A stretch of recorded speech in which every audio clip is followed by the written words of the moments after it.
Hello and welcome to another episode of History with the Draq Queen. I'm your host, Karla Marks. As always, it's episode 10 of History with the Draq Queen. This isn't the episode that I originally recorded for episode 10, but some things happened, and we had to take a long look at what art we're putting out here. And I think that the topic I'm going to talk about today is a little bit more suiting for current climate. As we all know, the Black Lives Matters protest has spread across the world. 18 countries, all 50 American states have had demonstrations, including here in my hometown, Calgary. And I just want to stay off the top of the show. Black Lives Matter, that is the only acceptable form of that. Maybe Black Trans Lives Matter too. But this movement is necessary. It's doing very valuable work, and we need to support that. And as a white artist, it was my responsibility to step back, to mute myself, and to give that platform and space to Black artists. We're starting to make art again, and what does that look like? And it's a little unsure for myself right now. How do I use my small little platform here for good? And I can never understand the struggles that a POC or Black artists face, and all I can do is listen. And when they tell me things, I need to listen and incorporate that and use that to help fight systemic racism. So when it came to creating History for a Drag Queen right now,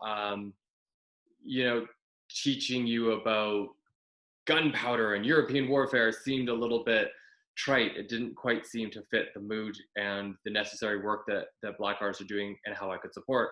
So this week, what we're going to be doing is we're going to talk about race. And I'm going to talk a little bit about the history of race and how some of these concepts came about from kind of a historical standpoint. And we're going to examine something that coincides with research that I've done a lot on, and that is eugenics. So to start off, what we're going to talk about is the creation of the concept of whiteness and blackness. These, as you may or may not know, come to us from largely these concepts. There's no one single origin point for them. They are evolving terms, but we can see them really starting to emerge clearly by the 1600s. And this is happening because of colonization. European nations have switched from this kind of, well, maybe we can find a quick route to wealthy areas of Asia. And now they're starting to think about setting up colonies in the New World, in South America and North America, the Caribbean, and all across the globe. And as they start to set up these colonies, they need a cheap source of labor to grow cash crops and supplies and these types of things and make a lot of money. And so what they do is they start purchasing and acquiring slaves from Africa. They acquire Black individuals through a variety of processes that are very complicated and difficult to talk about. The end result is that the triangle trade has created a large body of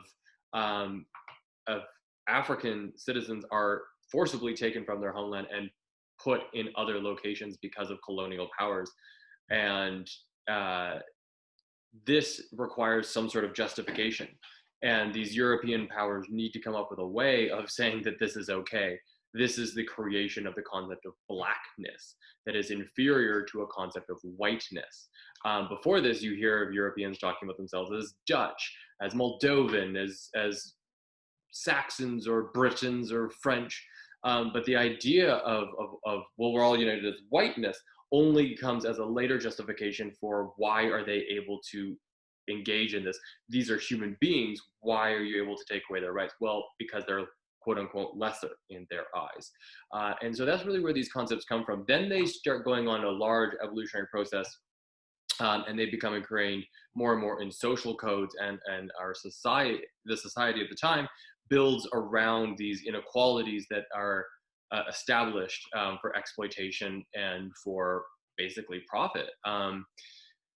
This continues all the way on until the 1800s. It's a long, complicated process. So I'm kind of getting to the point of eugenics here specifically. There's a lot to talk about in the middle time. I'm not trying to downplay anything by like skipping that over. It's just not an area that I'm an expert in, and so I don't feel comfortable speaking on it in this platform just yet.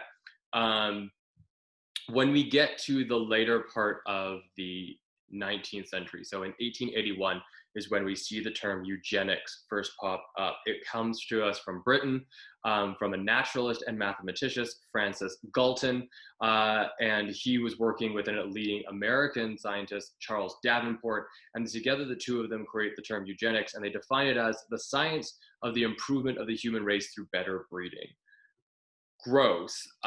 This is kind of largely created out of the idea of social Darwinism, which takes Charles Darwin's school of the idea of natural selection and the survival of the fittest, and then puts this onto human beings and society. And eugenics creates a biological basis for these ideas. They recruit from the biological sciences, the social scientists, and they believe that just as Mendel came up with the laws of inherited traits, and a genetic root, they said, okay, there's genes that govern what eye color you have and what skin color you have, but these laws also determine social traits. So that if you have certain genes, you're going to socially behave in certain ways. So this is one of the ways that that white racists deploy scientific privilege and prestige for racism. It's a complete perversion of scientific principles and has become pseudoscience.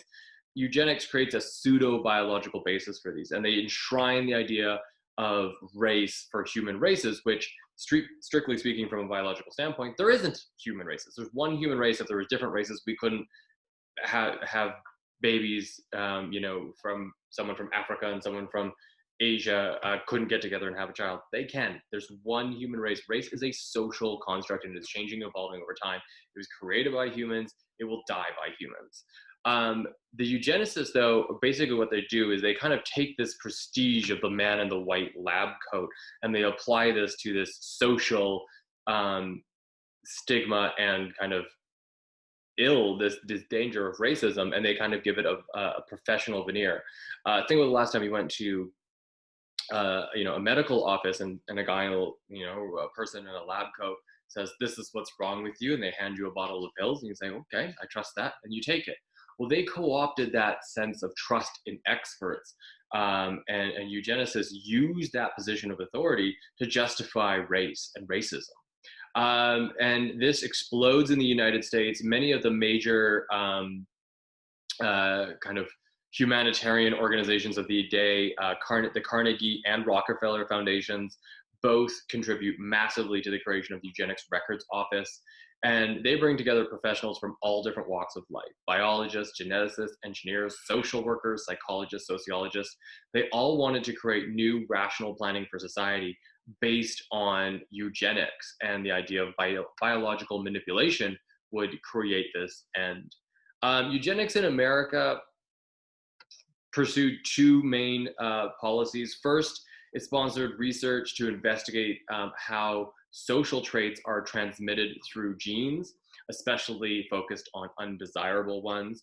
And it starts to classify, in America, eugenicists starts to classify whole groups as undesirable and start to rank them on obviously a very gross scale of human value and life.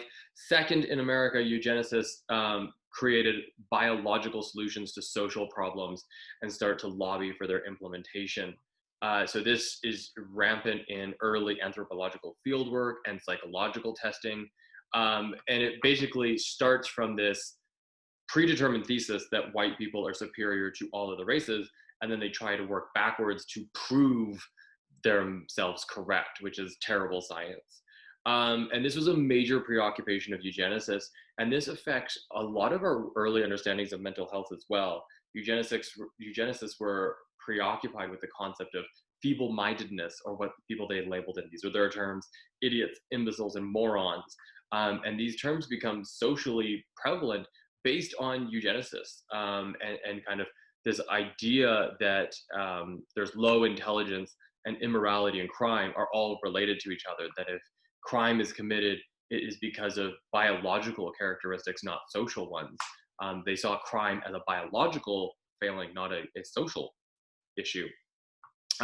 This applied to everything from alcoholism to sex work to the LGBTQ community.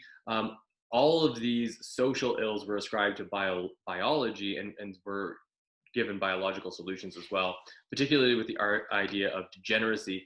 And this really explodes in the First World War. Mass testing through the U.S. Army in the First World War was the first time that a huge swath of the American population could be sat down and given a test and given a baseline of data for eugenicists. And basically, they wrote the test to confirm what they already wanted to know. And that was what they said, that the quote, and these are their words, not mine, quote, the darker peoples of Southern Europe and the Slavs of Eastern Europe are less intelligent than the fair-skinned peoples of Western and Northern Europe.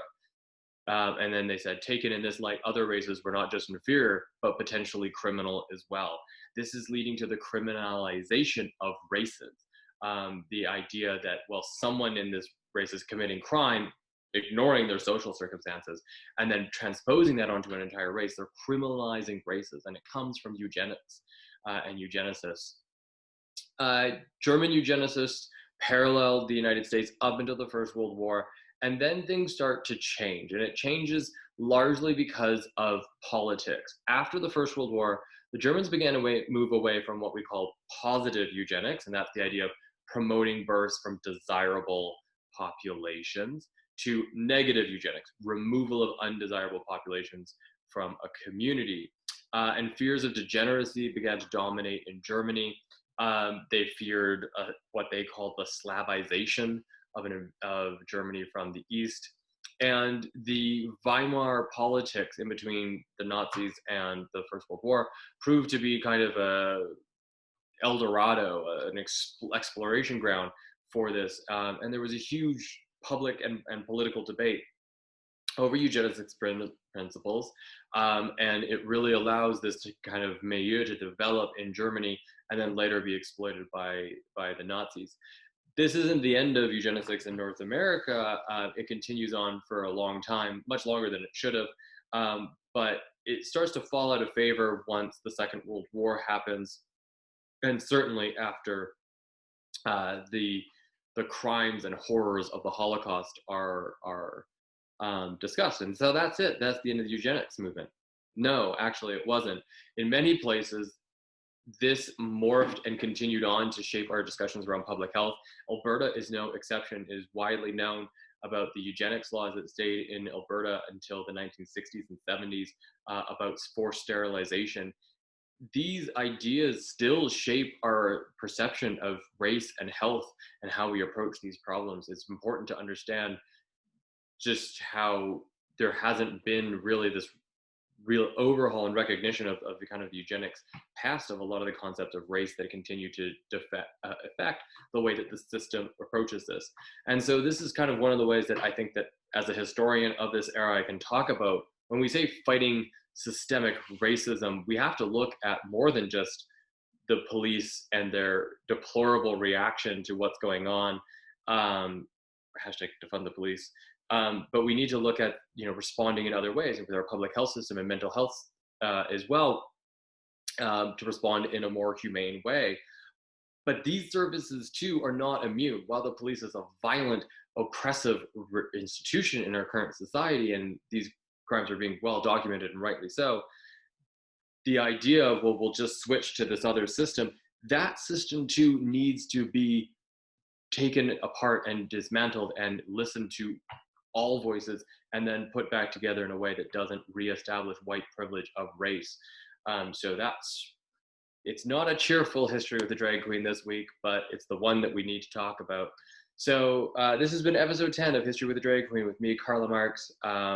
I am not accepting any tips this week. If you do tip me, all of that money is going to the benefit from Minneapolis that Cabaret Calgary ran on Tuesday. So if you do want to tip, I will not be accepting it. I will take the dollars and it will be all sent off to Minneapolis to support the charity work and the community organizing work that Cabaret Calgary is helping.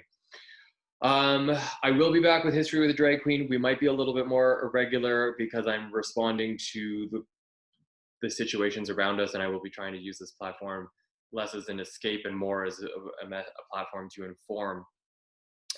So these might be a little bit more irregular, but I will be back out here.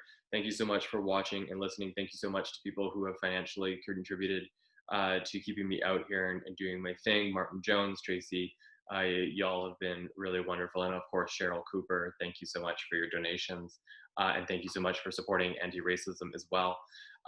So that's it, everyone. I know it's not a cheerful topic, but I really hope that you keep up with the fight. This is not going to be something that's over in a few days or weeks or months. We need to stay vigilant, we need to stay diligent, and we need to be out there in force.